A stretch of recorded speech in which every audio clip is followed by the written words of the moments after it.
I am interesting. I am interesting. I am interesting.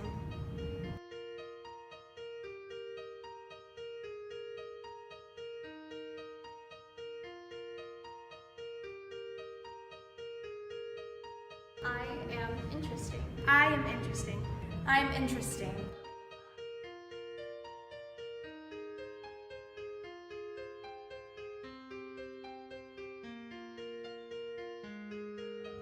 My grandpa was actually primarily Mexican. Since like 5th grade, he's actually had to work his whole life. Like, he was actually that guy who you'd see on a donkey working back and forward, just trying to make a buck a day.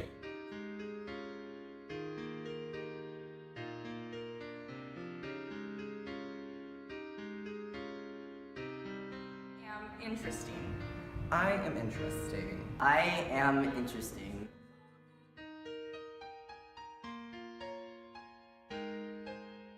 My parents were born in Cambodia, and this was during the time of the Khmer genocide. Thankfully, when they were in their early teens, they were allowed to escape and roam to Thailand, to which they traveled to America, and that makes me proud to be a first-generation Asian American.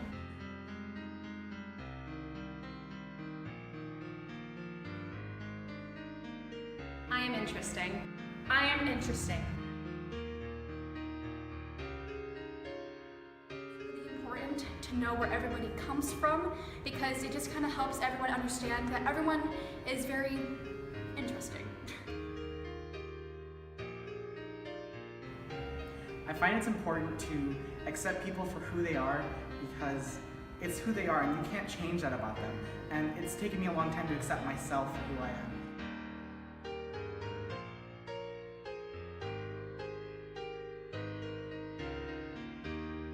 German, Welsh, Scottish, Irish, Norwegian, Scandinavian, and American Indian.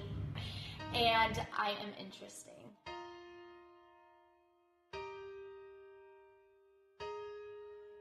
Grew up in the area where there was a lot of civil war, so he had to fend for himself and his family. Often his mom left him to come to America, which is why they essentially moved. And they traveled by bus from South America to North America, and he ended up in Florida and ended up taking a vacation to California where he met my mom, and he never came home from that vacation because I am here and born. So in Scotland, my family was actually blacksmiths, so that's where the last name Smith came from, Laos. And then they came here after the Secret War, and here I am.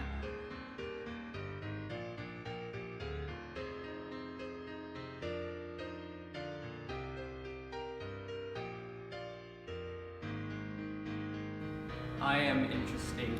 I am interesting. I am interesting. I was born in Baguio City, Philippines. Before my mom and I could join my dad in America, he was petitioned by his mother to come join his family there. A few months later, when I was around 11 months old, my mom and I came to America and joined him. 2 years later, my brother was born here in Fresno, California, and 13 years later, we were living a happy life in America. Was a prisoner of war in World War II, and I think that really shaped our side of the family and how much we enjoyed each other, and telling the story of my great-grandfather. He's now sadly passed away, but his story still lives on in our family, and I really love that we can just share that and keep his memory alive, and I love that. Great grandpa said that during World War I, he finally got home and he said, hey, let's move out of the South and just move to California. And everyone agreed, and we went towards Long Beach. And then my dad, later on in his life, he he made his way over here, and that's how I met my mom, and then I was born.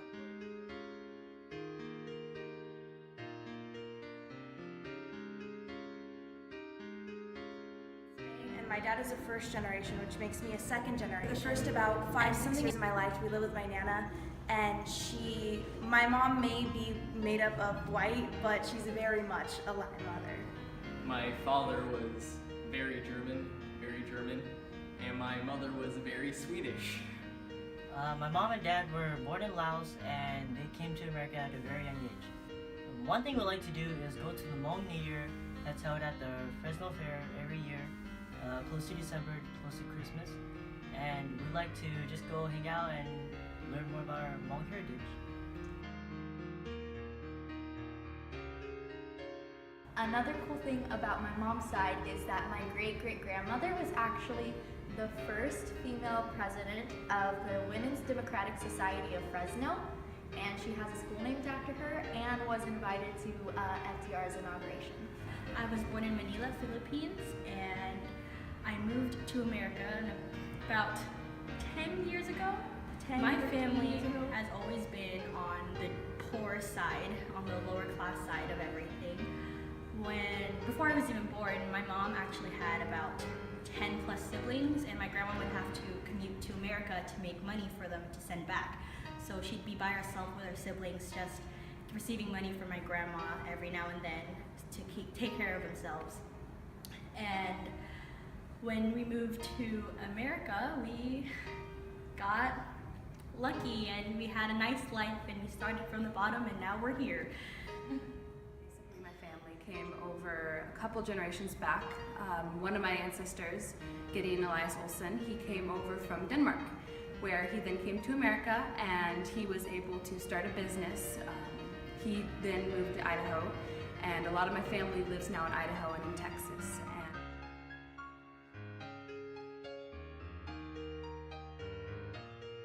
I am interesting. I am interesting. I am interesting.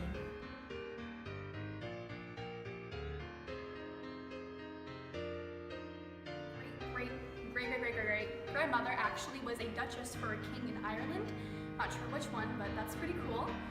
And my relatives came on the Mayflower, and actually my very, very distant cousin was the first baby born on the Mayflower. And my grandma says we're some Native American, but there's no... My mom's side of the family is a bit of a mystery to me because my grandmother was adopted by Laos people, a bunch of Hmong people, and so since my grandpa was part of one of the soldiers in the Hmong area, they were Vietnam soldiers. They were after my grandpa, so what my grandpa wanted to do is run off and move into a different country. So that's what they did. They traveled overnight and came all the way here to California. And so, yeah, and all of my siblings here, they were born here, and that's what makes me interesting.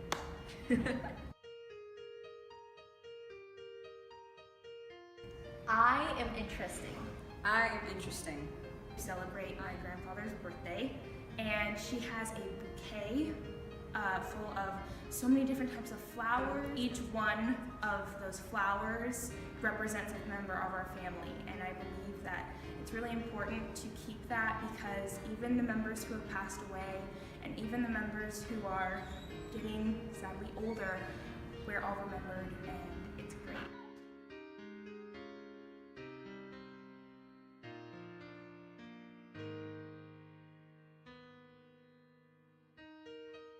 Probably around the year 1500, a woman from Ireland was captured on a pirate ship that came near the island, probably Floige, which is where my mother's side is from, and jumped overboard to escape the pirate ship and swam to the island. My great, going back to that time period, grandfather actually saved her and married her. So as far as we know, down that line, there is one Irish woman. And it's interesting because I have reddish hair, and my mother has red hair and blue eyes, and so she must have had some strong genes. And I like to think of her as being a very strong woman.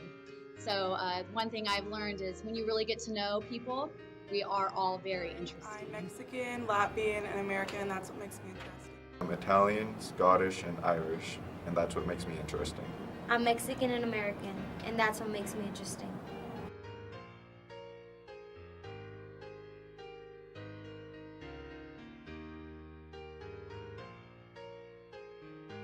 I'm Asian American, and that's what makes me interesting. I'm German and Irish, and that's what makes me interesting. I'm French and Italian and African American, and that's what makes me interesting. And I'm Argentinian, white, and American. That's what makes me interesting.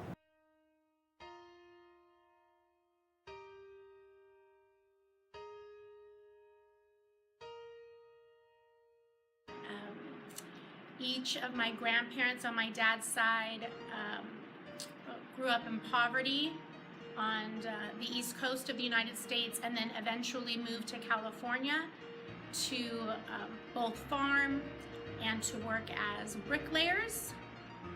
Eventually, my dad's parents purchased a piece of property on the west side of Fresno and opened up a store and a cafe, and used the profits from their store and cafe to help support the rest of my grandmother's extended family. Is from my grandmother. She always talked about our Irish ancestor who came here during the Great Potato Famine. Her name was Molly McCreary, and she came in the early 1800s because of the potato famine and started over her new life here in America. And so I always take great pride in that, because I think, you know, our family was an important part of this culture in America.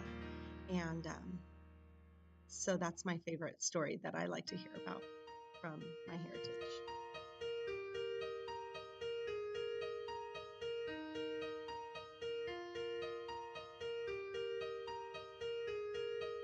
My mother was an immigrant, came here from the Philippines, though she was Chinese.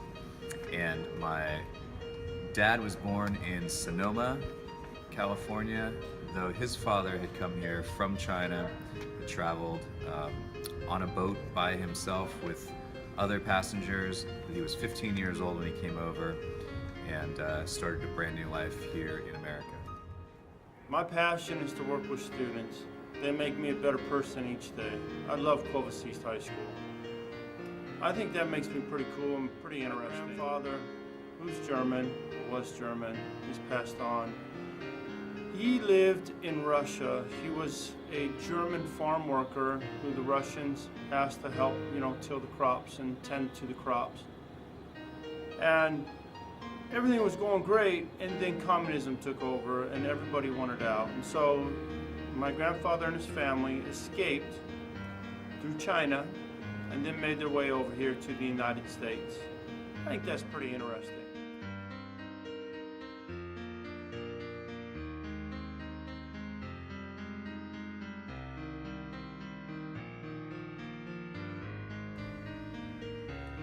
I am interesting. And this little guy is also Japanese and Mexican. Where do we congregate?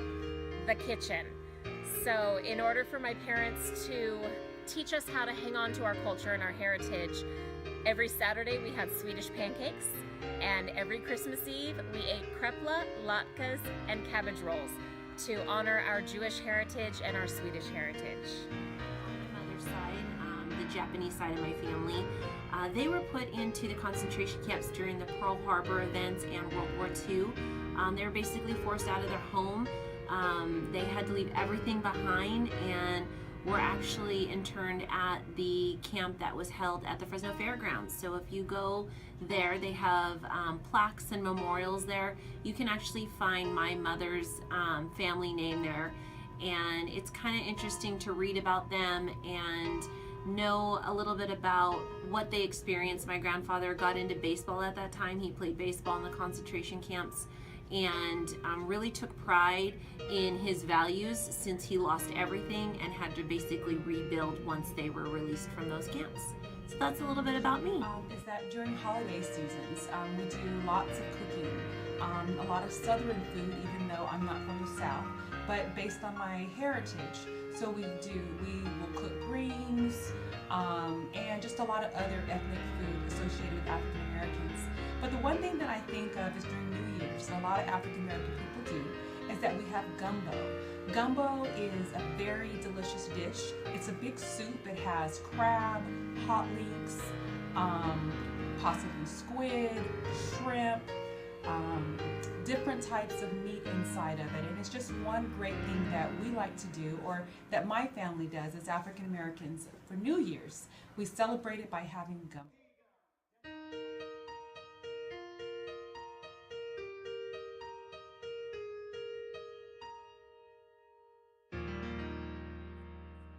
And fun and interesting fact about me is out of 25 cousins on both my mom and my dad's side, I was the first one to graduate college, and I am the first one to get my master's degree. I am a third-generation American. My great-grandparents on both sides came over from Sicily, so I am 100% Sicilian. A tradition that my family and we continue to have each year is the ball tossing during New Year. That is a form of courtship between a boy and a girl. I am also first-generation Hmong here in America, and I speak both dialects in the Hmong language.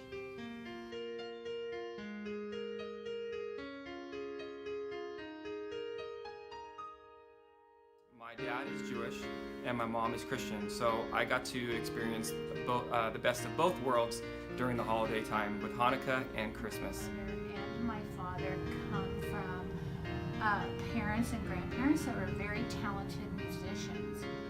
We used to sing like six-part harmonies in the car whenever we would go places, and as I gotten older and learned a little bit about the heritage of my grandparents, who were all professional musicians back in the 1920s and the 1930s, and those are my best memories, singing, dancing, and enjoying that fine arts side of life. What's special about doing this play is that it allows all of our students to talk about their individuality, what makes them special, what's special about their culture.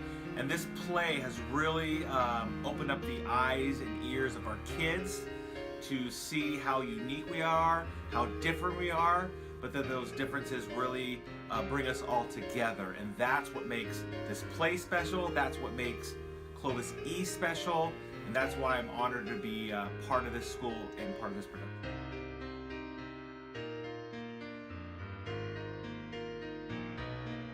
Grow up with grandparents who speak fluent German, and you grow up with a mother who speaks fluent German, and you go to their home as a young kid and you hear more German than you hear English. It was very interesting growing up around them. Grandpa was very smart, wanted to be a dentist, but yet he would talk German around all of us to force us to understand the language, and I thank him so much for that every day. I arrived here in 1993 with a few talents that are probably not that useful to me over here. For example, I speak a language that nobody here speaks. It's called Gaelic. I have gold medals in a dance that doesn't really exist here. It's called Irish dancing. And I excelled in a school sport that actually doesn't exist here either. Not necessarily in Clovis anyway, and that was so sad. I noticed the moment I came here, the wonderful people that live here right here in Clovis. And one time they asked me, Mom, where's home? And I realized that we have two homes now, one in Ireland and one in Clovis.